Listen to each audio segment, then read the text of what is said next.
오늘 리뷰할 논문은 Temporal Ensembling for Semi-Supervised Learning입니다. 본 논문은 2017년도에 세계적인 딥러닝 학회 중 하나인 아이클리어에서 발표되었고요. 본 논문은 Semi-Supervised Learning에서 사용할 수 있는 두 가지 학습 방법을 제안합니다. 첫 번째는 파이 모델이고요. 두 번째는 Temporal Ensembling입니다. 기본적으로 가장 먼저 SSL이 무엇인지부터 간단히 설명드릴 건데요. SSL은 전체 데이터 중에서 일부의 데이터만 레이블이 붙어 있고 나머지 데이터는 레이블이 붙어 있지 않은 상황에서 레이블이 없는 데이터도 함께 적절히 활용해서 학습을 수행하는 방법을 의미합니다. 우리가 현실 세계에서 기계학습을 이용해 다양한 문제를 해결할 때에도 현실 세계의 많은 양의 데이터에 모두 레이블을 붙이는 건 많은 비용이 요구됩니다. 그래서 전체 데이터 중 일부의 데이터에만 레이블이 있고 나머지 대부분의 데이터에 대해서는 레이블이 없는 상황에서 어떻게 효과적으로 학습을 수행해서 정확도를 높일 수 있을까요? 즉, 본 논문에서는 M개의 데이터에만 레이블이 존재하는 상황에서 레이블이 없는 데이터, 즉 unlabeled 데이터도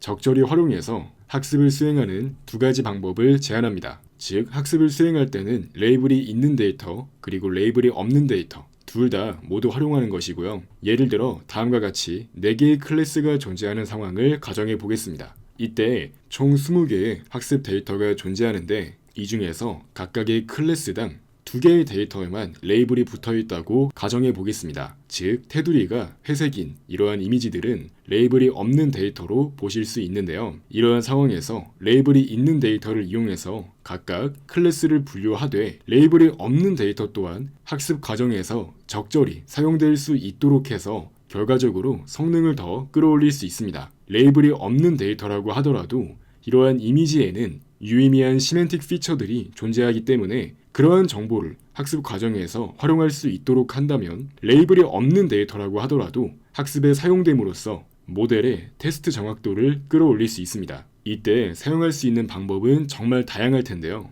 그래서 Semi-Supervised Learning 상황에서 목표로 하는 것은 레이블이 없는 데이터도 적절히 활용해서 다음과 같이 적절한 분류 모델을 학습할 수 있습니다. 그렇다면 unlabeled 데이터를 학습 과정에서 어떻게 사용할 수 있을까요? 본 논문에서는 파이 모델과 템포럴 앙상블링 두 가지 메소드를 제안하는데요. 파이 모델은 이전에 다른 연구에서 제안되었던 감마 모델과 유사하지만 개념적으로 더 간단한 모델이고요. 이어서 템포럴 앙상블링은 본 논문에서 제안한 두 번째 메소드로 학습을 진행하는 과정에서 각각의 트레이닝 에폭에서의 분류 결과에 대해서 앙상블을 활용해서 모델의 성능을 올릴 수 있습니다. 이것은 하나의 모델을 활용한 셀프 앙상블링 방법이고 시간에 따라서 즉 에폭이 증가함에 따라서 각각의 에폭에서의 결과를 앙상블링한다는 특징이 있습니다. 이제 연구 배경에 대해서 알아보겠습니다. 가장 먼저 Transfer Learning에 대해서 알아보겠습니다. Transfer Learning은 실제 현업에서 굉장히 많이 사용되는 테크닉 중 하나인데요.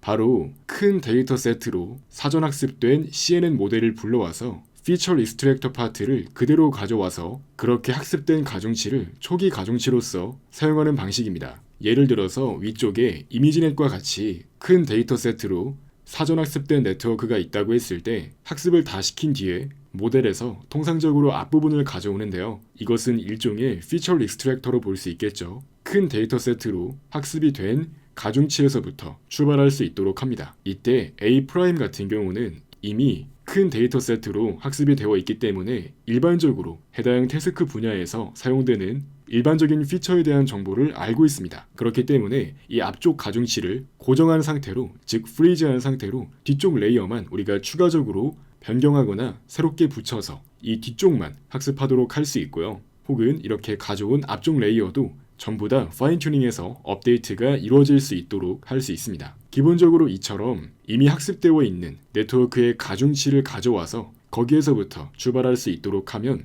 일반적으로 사용되는 피처에 대한 정보를 알고 있고 우리의 태스크에 맞는 데이터를 가져와서 학습을 시키면 되기 때문에 상대적으로 적은 양의 데이터만 갖고 있다고 하더라도 비교적 높은 성능을 보이는 걸 확인할 수 있습니다. 이때 기본적으로 프리트레이닝을 진행할 때의 태스크와 자신이 해결하고자 하는 태스크가 동일하지 않더라도 클래스가 완전히 다르다고 하더라도 두 데이터 세트가 유사한 특징을 공유할 수 있다면 이러한 트랜스퍼 러닝을 통해서 학습 속도를 개선하고 더 높은 정확도를 얻을 수 있다는 이점이 있습니다. 실제로 트랜스퍼 러닝을 활용해 보시면 이미지넷에 대해서 학습이 된 네트워크의 가중치를 가져온 뒤에 10개 정도의 클래스가 있는 자신의 태스크로 트랜스퍼 러닝을 수행할 때 각각의 클래스마다 20개에서 30개 정도의 데이터만 있는 상황에서도 비교적 높은 성능을 얻는 경험을 해보실 수 있는데요. 이처럼 이미 많은 데이터 세트를 이용해서 적절히 학습된 네트워크는 보다 일반적인 피처를 추출할 수 있는 능력이 있기 때문에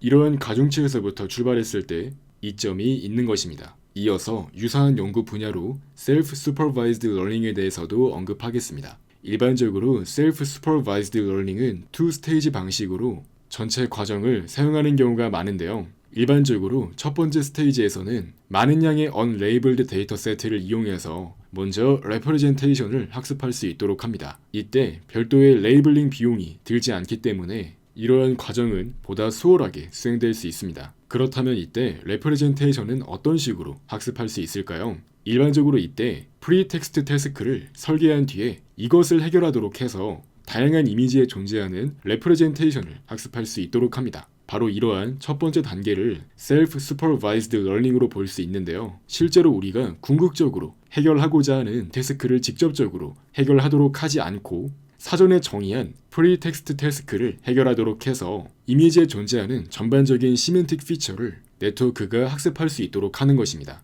즉 앞서 언급했던 트랜스퍼 러닝 상황에서 큰 데이터 세트에 대해서 티처 모델의 역할을 수행한다고 보시면 됩니다. 이때 프리텍스트 태스크는 연구자가 직접 정의한 태스크로 사용할 수 있는데요. 예를 들어 원본 이미지를 90도, 270도, 180도 등으로 회전시킨 뒤에 결과적으로 어떠한 이미지가 들어왔을 때 그 이미지가 몇 도로 회전된 데이터인지 맞추도록 하는 방식으로 학습을 진행할 수 있습니다. 그러한 과정에서 레프레젠테이션을 학습할 수 있고요. 그렇게 네트워크를 학습한 뒤에 학습된 피처 익스트랙터를 나중에 필요할 때 트랜스퍼해서 우리가 해결하고자 하는 문제가 있을 때 그 태스크를 위한 레이블된 데이터셋을 가져와서 트랜스퍼 러닝을 수행할 수 있는 겁니다. 결과적으로 Self-Supervised Learning이라는 것은 나중에 우리가 궁극적으로 해결하고자 하는 문제가 생겼을 때 그때 효과적으로 사용될 수 있는 적절한 초기 가중치를 찾기 위한 목적으로 레이블에 없는 데이터 세트를 활용해서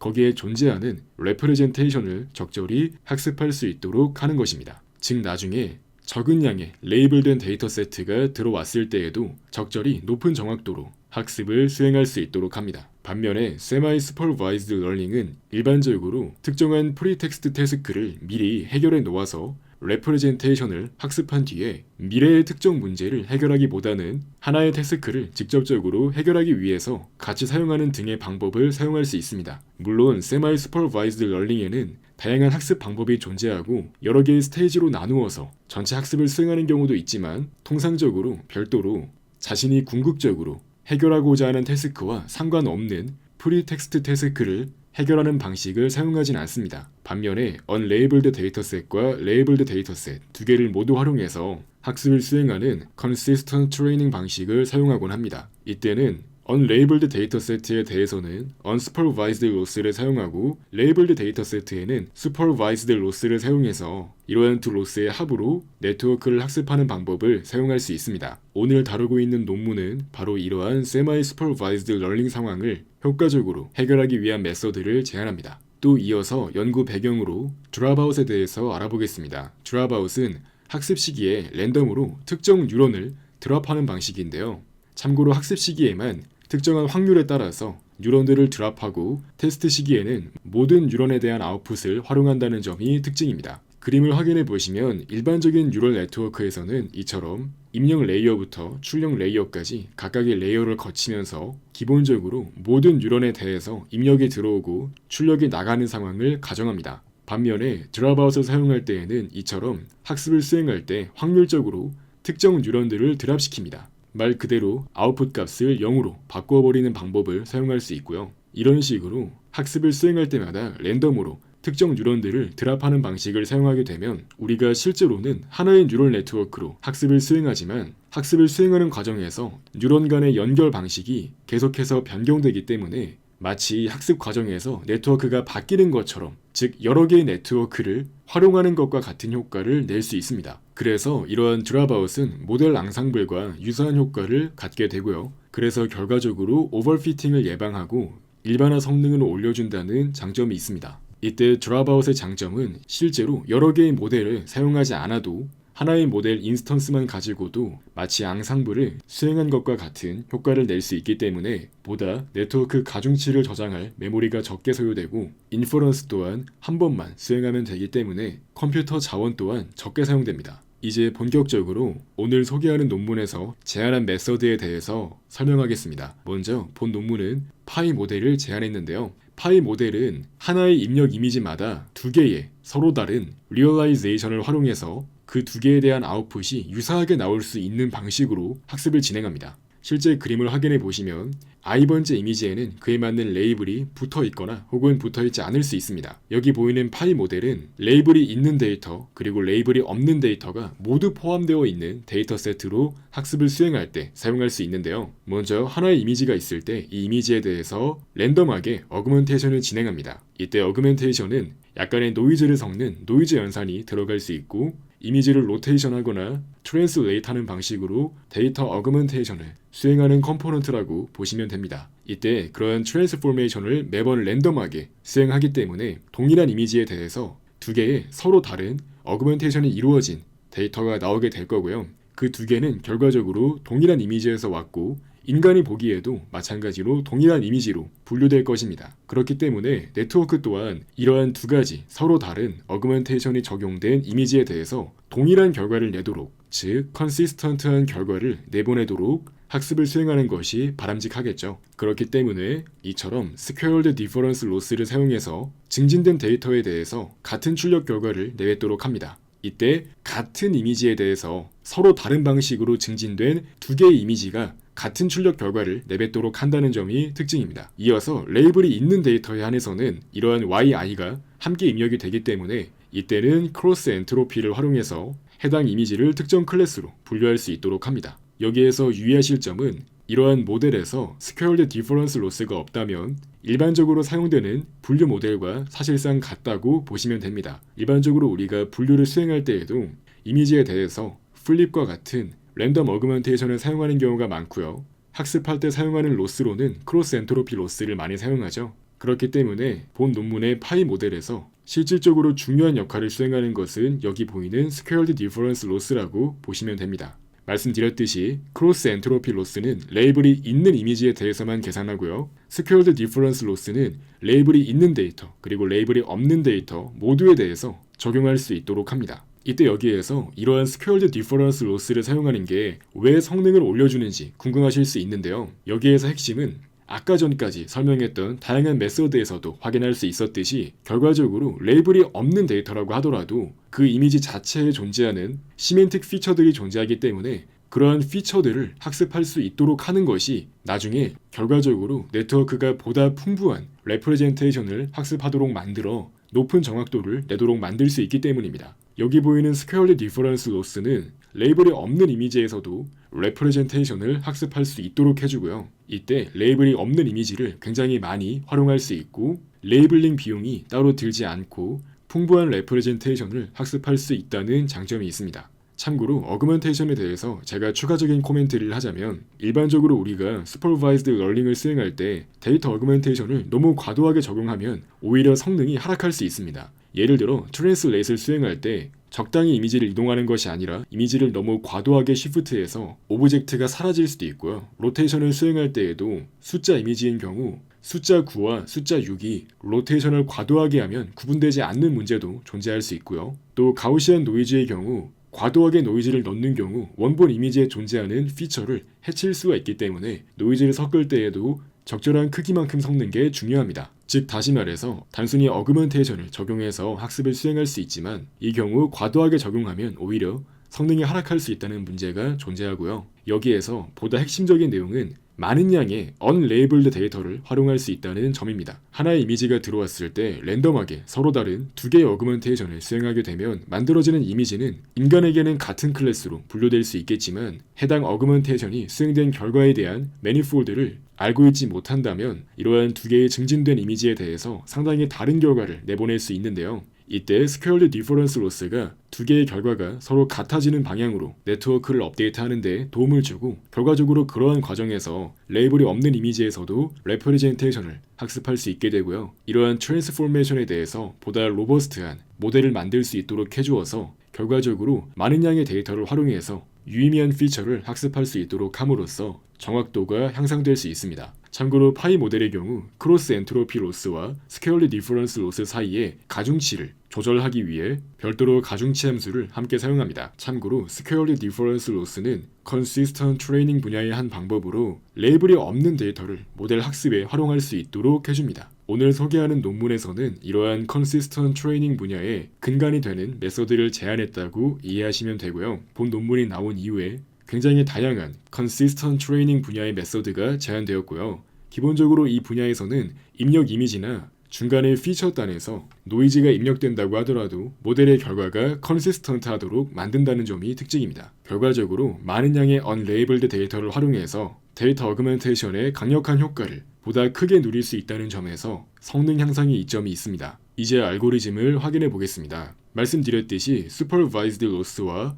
unsupervised loss를 함께 사용할 때 시간에 따라서 변화하는 가중치 파라미터인 W of t를 사용합니다. 이때 t는 F폭이 증가하는 각각의 시점이 되겠고요. W는 말 그대로 가중치 값을 리턴하는 함수가 되겠습니다. 보시면 스퀘어드 디퍼런스 로스의 경우에는 이처럼 가중치가 붙게 되는데요. 본 논문의 저자는 이러한 W 함수의 값이 0부터 램프업 방식으로 증가해서 초반에는 그 값이 0이고 점진적으로 값이 커지도록 만들었습니다. 그렇기 때문에 초반에는 레이블이 붙어있는 데이터를 중점적으로 학습하게 되고요. 만약에 처음부터 unsupervised loss를 크게 적용해서 학습을 수행하게 되면 학습 결과가 안 좋은 문제가 발생했다고 하고요. 램프업 방식으로 충분히 천천히 그 가중치를 높여서 학습하도록 해야 유의미한 좋은 학습 결과를 얻을 수 있었다고 합니다. 확인해 보시면 각각의 이미지 X of i가 있고 이 중에서 일부 데이터에는 레이블이 붙어 있어서 레이블이 붙어 있는 데이터에 대해서는 Y of i로 레이블 정보가 주어지고요.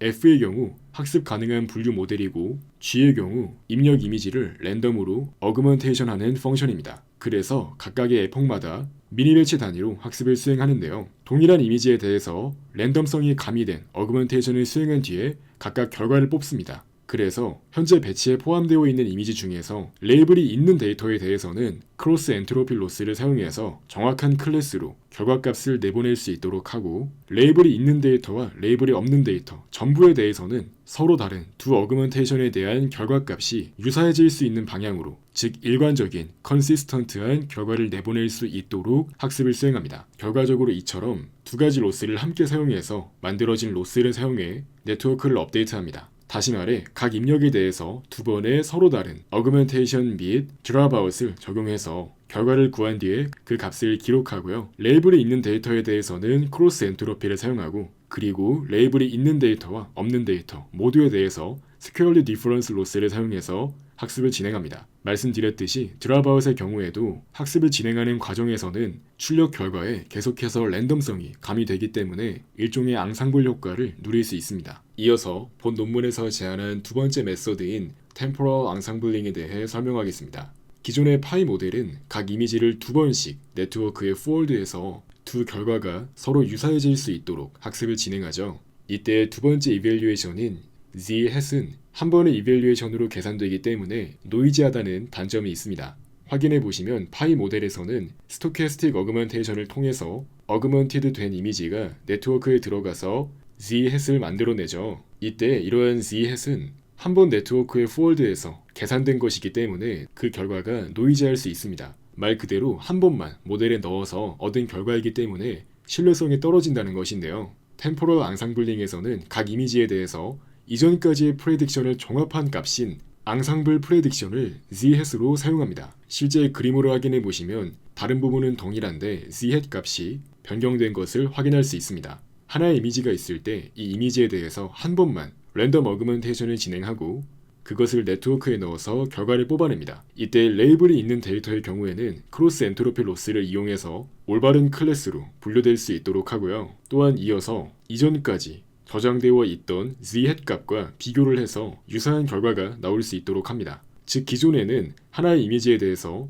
서로 다른 어그멘테이션을 진행해서 얻은 두 이미지에 대해서 유사한 결과가 나오도록 했는데요. 여기에서는 이전까지 저장된 앙상블 프레딕션을 사용하기 때문에 추가적인 포월드 과정이 필요하지 않습니다. 다시 말해 네트워크에 두 번 포월드할 필요 없고 이처럼 각 이미지마다 한 번의 에폭당 한 번만 포월드를 하면 되기 때문에 기존의 파이 모델과 비교했을 때 학습 속도가 빠릅니다. 또한 현재의 출력 결과를 떼내어서 앙상블 프레딕션에 반영할 수 있도록 합니다. 이렇게 반영된 Z값은 나중에 다시 Z햇의 값으로 사용됩니다. 즉 이런 식으로 각 이미지에 대해서 이전까지의 에폭에서 나왔던 프레딕션을 종합한 값을 사용한다는 점이 그 특징입니다. 이렇게 함으로써 트레이닝 타겟인 Z햇은 파이 모델에 비해서 모든 에폭에 대한 프레딕션 값을 종합해서 사용하기 때문에 덜 노이즈하다는 장점이 있고요. 또한 각 에폭에서 한 장의 이미지당 한 번의 포월드만 수행하면 되기 때문에 학습 속도가 약 2배 정도 빨라집니다. 말 그대로 포월드를 2번 하지 않고 한 번만 하면 되기 때문에 2배가량 빨라졌다고 이해하실 수 있고요. 다만 학습할 때 사용되는 각 이미지, 즉 모든 이미지에 대해서 이러한 z 값을 기록해야 되기 때문에 데이터의 개수 곱하기 클래스의 개수에 비례하는 별도의 메모리 공간이 필요합니다. 그렇기 때문에 학습할 때 사용하는 데이터의 개수가 많으면 많을수록 그에 비례하는 만큼 메모리 공간이 필요하다는 단점이 있습니다. 이러한 템포럴 앙상블링은 말씀드렸듯이 셀프 앙상블링 방식의 한 종류로 볼 수 있는데요. 기본적으로 서로 다른 에폭에서 만들어진 각각의 프레딕션들이 종합되어서 일종의 앙상블 프레딕션으로 사용되는 것이고요. 전반적인 과정에서 드랍아웃이 사용되기 때문에 개별적인 서브 네트워크, 즉 실제로는 하나의 뉴럴 네트워크를 쓰는 거지만 연산 과정에서 드랍아웃이 사용되기 때문에 많은 수의 여러 개의 서브 네트워크에 앙상블 프레딕션을 활용하는 것과 같은 효과를 낼 수 있다는 겁니다. 결과적으로 이러한 앙상블 효과 덕분에 뛰어난 정확도 향상 효과를 누릴 수 있습니다. 전체 알고리즘은 다음과 같은데요.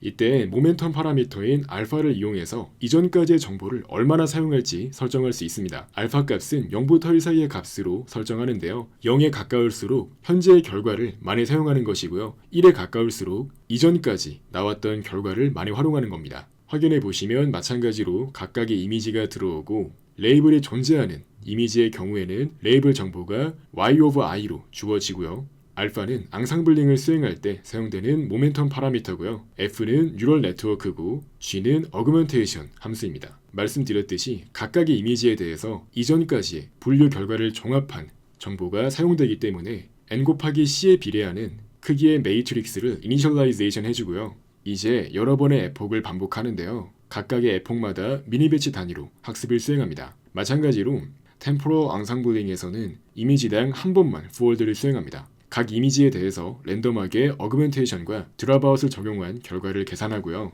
이때 해당 이미지에 레이블이 존재하는 경우 크로스 엔트로피 로스를 이용해서 정확한 클래스의 값을 내보낼 수 있도록 하고 레이블이 있는 데이터 그리고 레이블이 없는 데이터 모두에 대해서 이전까지의 앙상블 프레딕션과 유사한 값을 내보낼 수 있도록 네트워크를 업데이트합니다. 그 뒤에는 현재 계산된 프레딕션 결과를 앙상블 프레딕션에 반영합니다. 이때 알파는 이전까지의 정보를 얼마나 사용할지 결정하기 위해 사용하는 하이퍼 파라미터고요. 말 그대로 값이 크면 클수록 0보다는 1에 가까울수록 이전까지의 정보를 더 많이 활용합니다. 캐피털 Z를 그대로 쓰는 것이 아니라 바이어스 코렉션을 통해 설정된 Z 값을 실제 앙상블 프레딕션 값으로 사용합니다. 이제 본 논문에서 제안한 파이 모델과 템포럴 앙상블링을 이용한 학습 결과를 확인해 보겠습니다. 본 논문에서는 가장 먼저 시파10 데이터세트와 SVHN 데이터세트에 대해서 각각 실험 결과를 보여주는데요. 이전까지 제안되었던 메서드와 비교한 결과도 보여줍니다.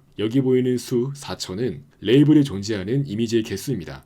총 5만 개의 학습 데이터 중에서 오직 4000개의 이미지에만 레이블 정보가 기록되어 있고 남은 46,000개의 데이터에는 레이블 정보가 없는 상황에서 학습을 수행한 결과인데요. 이때 슈퍼바이즈드 only는 오직 4000개의 데이터만 이용해서 학습을 수행한 결과이고요. 본 논문에서 제안한 메서드는 레이블이 없는 데이터도 학습 과정에서 활용하죠. 확인해 보시면 본 논문에서 제안한 메서드가 훨씬 좋은 성능을 내는 걸 확인할 수 있습니다. 특히 이전까지 제안되었던 다른 메서드보다 더 좋은 성능을 내고 특히나 본 논문에서 제안한 템포럴 앙상블링이 전반적으로 가장 좋은 성능을 내는 것을 확인할 수 있습니다. 즉, 템포럴 앙상블링이 파이 모델에 비해서 성능이 더 뛰어난 편이고요. 학습 속도는 2배 더 빠르다는 장점이 있죠. 하지만 데이터 개수에 비례하는 만큼의 크기로 앙상블링 프레딕션을 별도의 매트릭스에 기록할 필요가 있다는 단점이 있고요. 또한 한 가지 유의하실 점은 전체 레이블을 모두 사용하는 상황에서도 정확도가 더욱 향상되는 것을 확인할 수 있습니다. 이것은 애매한 레이블에 대해서 모델이 저항할 수 있으며 학습 과정에서 랜덤 어그멘테이션과 같은 스토캐스틱 샘플링을 적용하게 되는데요. 그러한 스토캐스틱 샘플링에 더욱 인베리언트한 피처를 학습할 수 있기 때문에 보다 높은 일반화 성능을 보이는 것으로 이해할 수 있습니다. SVHN 또한 마찬가지로 레이블에 존재하는 데이터의 개수가 500개 및 1000개와 같이 굉장히 적은 상황에서도 기존에 제한되었던 다른 메서드와 비교했을 때 본 논문의 메서드가 더욱 우수한 결과를 보이는 것을 확인할 수 있습니다. 이어서 CFR100와 타이니 이미지스 데이터셋을 함께 사용한 실험 결과에 대한 분석은 다음과 같습니다. 일단 기본적으로 CFR100 데이터세트에 대해서도 마찬가지로 성능이 올라가는 것을 확인할 수 있습니다. 오직 10,000개의 레이블된 데이터가 존재하는 상황에서 본 논문에서 제안한 메서드를 사용하면 성능이 개선되는 걸 확인할 수 있고요. 모든 데이터를 전부 사용할 때 또한 마찬가지로 본 논문의 메서드를 사용했을 때 보다 일반화 성능이 높은 걸 확인할 수 있습니다. 즉 앞서 보여드렸던 SVHN 및 CFR10에서 보였던